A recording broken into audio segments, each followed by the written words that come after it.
of my friend from the state of Washington's motion to recommit. And let me just tell you why. We have a problem that most all of you have in your states, which is an opiate. This opiate addiction that goes on is affecting everybody, not just Democrats, not Republicans. I don't care whether you're poor, you're rich, or whether you're conservative, you're liberal. It has no base at all. It's a silent killer. For the first time, under the Affordable Care Act, we're able to give some treatment. We've not been able to do this before. The only treatment people have gotten before, when a parent comes to you and says, I've just got to hope my child, if they get arrested, they can go into drug court and I can get them maybe some care, some treatment. Well, for the first time, we can, through Medicaid, give treatment for opiate addiction. Never had a chance before, never had this opportunity. And these people, it's really life-saving. And also it gets them back into the workforce too, and we can clean their lives up. And they really want this done. But we're taking on 33,000 Americans who lost their life in 2015. 33,000. In any other scenario, that would be an epidemic or pandemic. And here we go. We still don't have any adequate treatment centers. We have no way that we can go forward and fight this illness. And we sit here and we talk about it. Now we're talking about, well, we know 16 million people are going to be thrown off. We know that. We know the premiums go up 20%. Someone says, well, you know, you still have pre-existing conditions. We're going to take care of them. They can find it. Oh, yeah, they can find it. It's available. And I've said this before. A Rolls Royce is available to me. I just can't afford to buy it. That's what we're going to be faced with.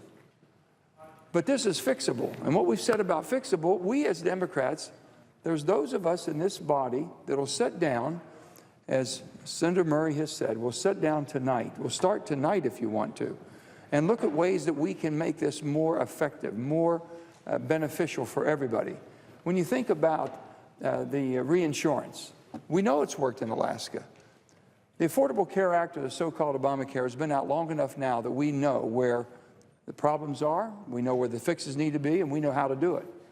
We've seen Alaska do something that looks like it's very promising. Also, Vice President Pence, when he was governor in Indiana, they did an expansion of Medicaid expansion in Indiana that put accountability and responsibility. It has great effects. My good friend Mitch Daniels was the governor at the time that put this plan into place, and it's worked and worked well. So we're willing to sit and talk. These are good things. We think we can make this really happen. But we have been shut down in every turn. And I have said, this is not how we were taught in West Virginia. It's not how we do business. We sit down and work through it. You know, I don't care what side of the aisle you're on, don't you? We came here to do the right thing for the country. We're all Americans. We all have something in common. We're all on the same team, I hope. That's Team America. And all we're saying, let's fix this. Let me tell you what happens if you don't fix it. Let me tell you what happens for the people that lose it. You know where they go back? And I don't know why people think there's a savings involved. They're going back to the emergency room. Someone's paying. When I was governor, every year they came to me and they said, hey, Governor Manchin, we need $12 million for a little rural hospital. We gave all this charity care away. They're going to go back to that. And you think that's equality? There's no preventive care. There's no planning. There's nothing to help these people have a better quality of life. So we're going to pay again. We're going to pay dearly for this.